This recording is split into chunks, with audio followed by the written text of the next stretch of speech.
はい、皆さんこんにちは。今日は仕事のモチベーションの保ち方についてお話ししたいと思います。仕事を私は毎日休みなくやっておりますが、いろんな仕事をしているんだけど、1日平均したら10時間とかなのかな。多い時は15、6時間やってると思うし、少ない時は4時間とか5時間とかそういう日もあります。モチベーションを出し方とか、モチベーションの保ち方ってね、よくトピックになると思うんだけど、ほんとよく言われてるのは、モチベーションとかやる気に頼らず、ただやらなきゃいけないことは淡々とやりましょうっていう風に言いますよね。私もそれはそうだと思います。そんな、やるぞって思いながら仕事をそんなみんなしてないと思うし、私も別にモチベーションっていうのは、でも私はお金を稼ぎたいし、仕事が好きで、仕事をすることがストレス発散になってるので、仕事をしてる自分が好きだし、だからモチベーションについては考えたことはないけど、それでも今日はちょっとめんどくさいなとか、だるいなとか、寝てたいなって思うことは、ほぼ毎日あります。私は今は比較的自由というか、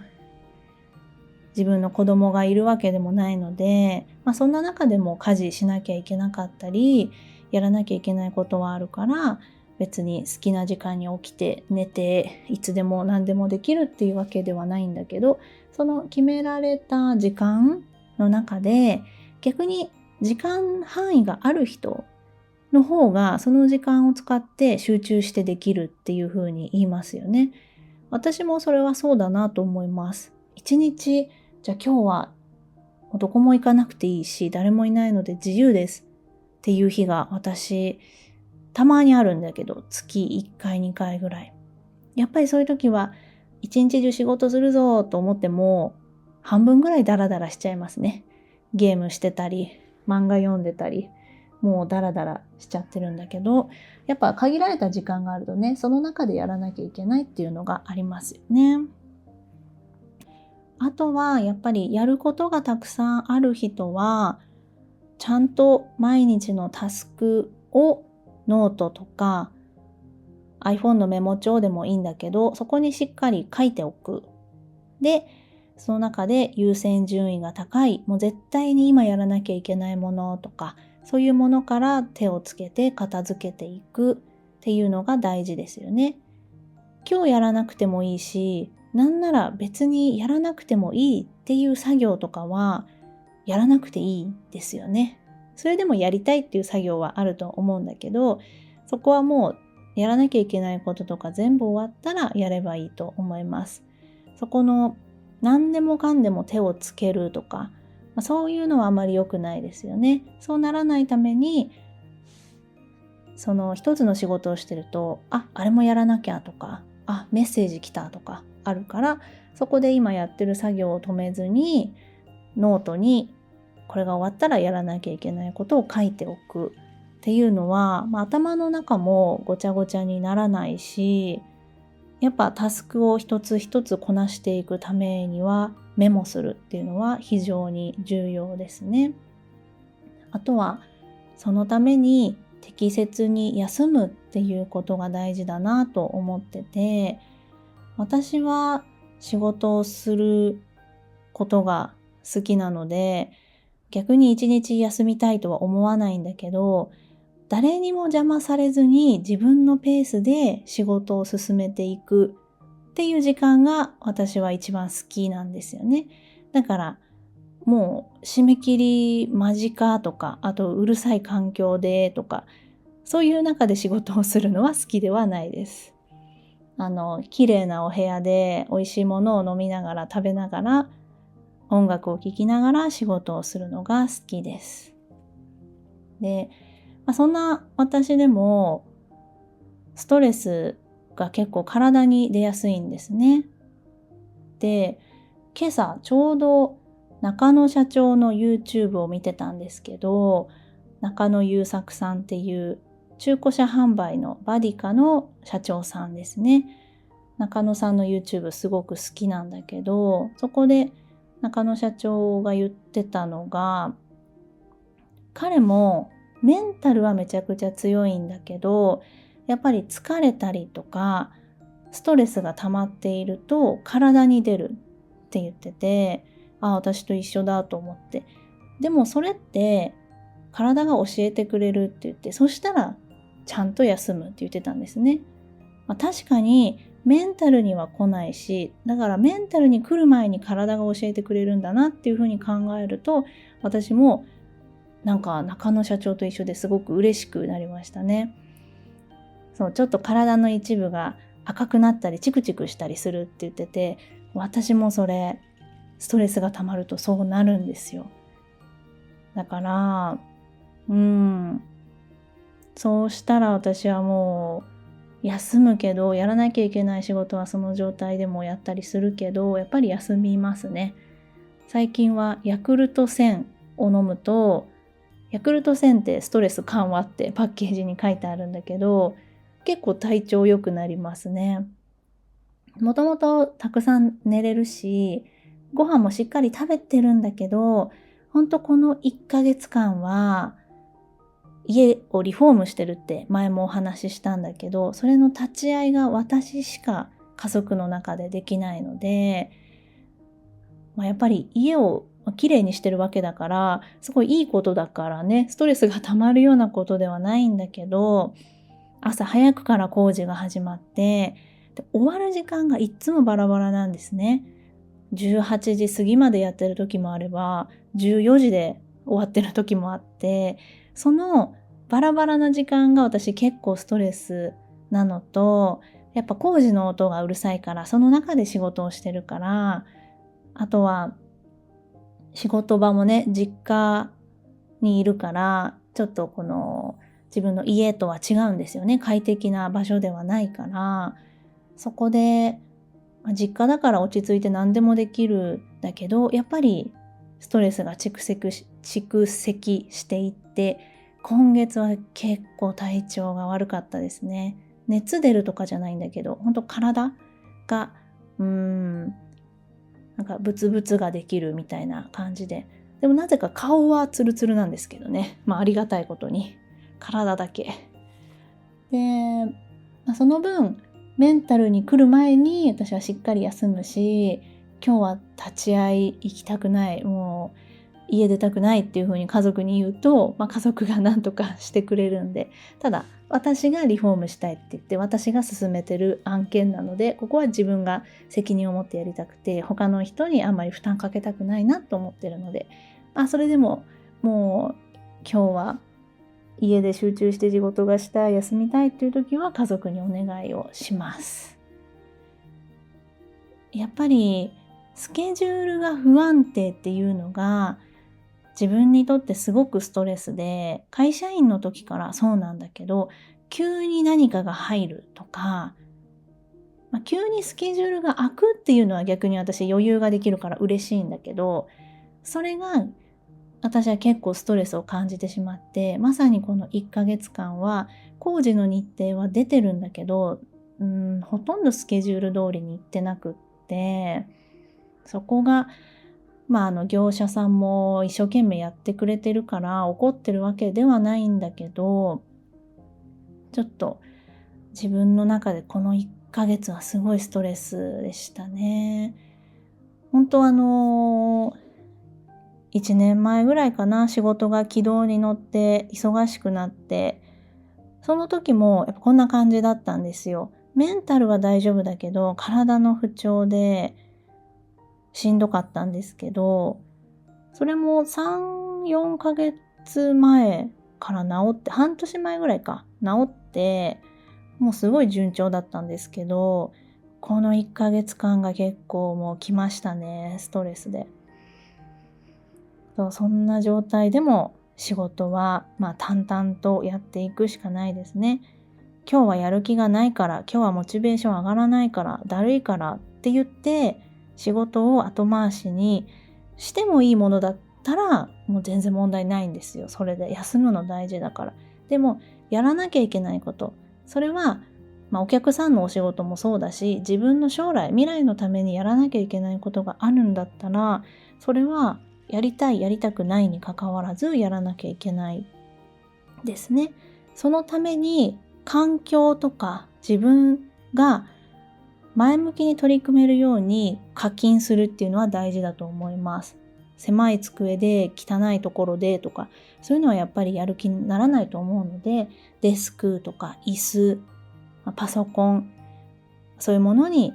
しっかり投資をして、お部屋もそうですね。お部屋を広くするってそんな簡単にはできないんだけど、それができないんだったら外で仕事をするとか、でも外も都内は混んでるからね。だからお気に入りの場所があればいいですけどね。あとはコーヒーとかも、コンビニのコーヒーでもいいんだけど、スタバのコーヒーが飲みたいなら、それはスタバのコーヒーを飲みましょうと思います。それは全然無駄遣いではないし、ちょっとでも時間を節約するんだったらタクシーも全然無駄遣いではない。私はでも歩くことによってね、血流も良くなって、その分仕事のパフォーマンスも上がるので、なるべく歩くけど、雨がすごい時とか、そういう時はもうタクシーを使ったりとか、もうなるべく自分がご機嫌でいられるように、ストレスを感じないように、そこにお金を使うっていう使い方は、今の時代すごく大事だと思います。節約しなきゃ、無駄遣いしちゃいけないとか、こっちの方が安いとか、その考えは結構危険みたいですね。私も学生の時はそういう考えだったかも。みんなででもそういう感じでお得なものを買ったりとか、ね、みんなで一駅分歩いたりとか、それはそれで楽しかったからいいんだけど、今は時間を買うっていうのは大事だと思います。あとはストレス発散のものに課金するっていうのは大事かな。その分パフォーマンスが上がって時間も生み出せて仕事ができるから、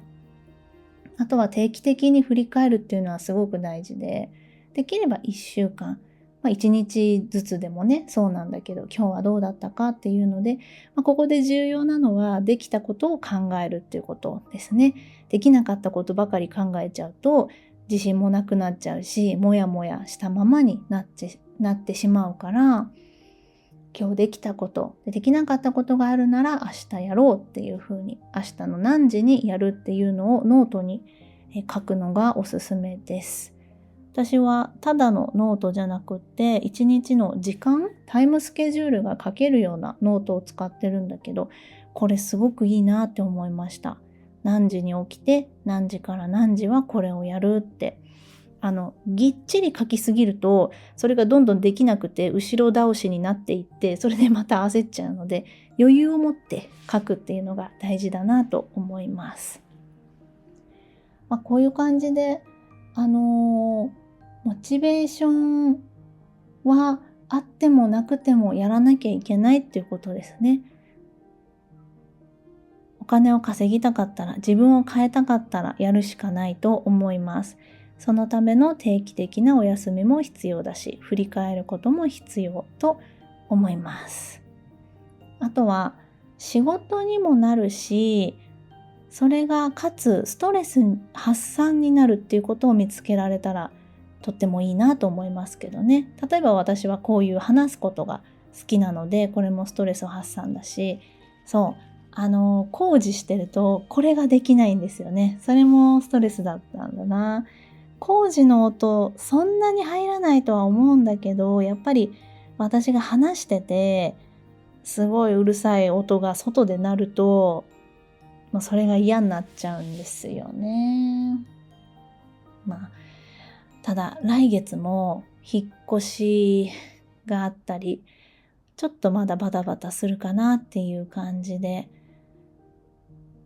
今すごくもう欲しいものがあってですね、それも人生で一番高い買い物なので、その手続きだったりも今いろいろありまして、やっぱり手続き系ってストレスですよね。みんなそうだろうなと思いながら、私はもうそういう書類とかを見ると本当にめんどくさいって思っちゃうんですよね。だからそれを買うために仕事を頑張んなきゃいけないし、そういうお金の使い方って必要だなと思います。さっきのちょっと高いコーヒーに毎日課金するもそうだし、やっぱそれができるように、それができたから仕事を頑張るっていうね。私が今欲しいと思ってるものは、簡単には手に入らないものなんですね。高級ブランド品ではないけど、そのブランド品も簡単に欲しいもの手に入らないじゃないですか。このバッグのこの色が欲しいって言っても、そのお店なくて出会えなくてとか、そういう感じで見つかっても、その店舗に電話しても売れちゃったとかあるんですね。だからそこがもう縁だなと思って、それを手に入れられるように毎日頑張るし、もちろんお仕事もそれがあることによって頑張れるなと思います。そういうお金って貯めることだけじゃなくて、使うこと、使い方も非常に大事だなと思います。貯めるっていうより、どうやって使うか、どうやってお金を増やしていくかっていう考えがすごく必要だなと思います。結局現状維持って衰退してることだから、それは自分のスキルもそうだし、お金もそうなんですよね。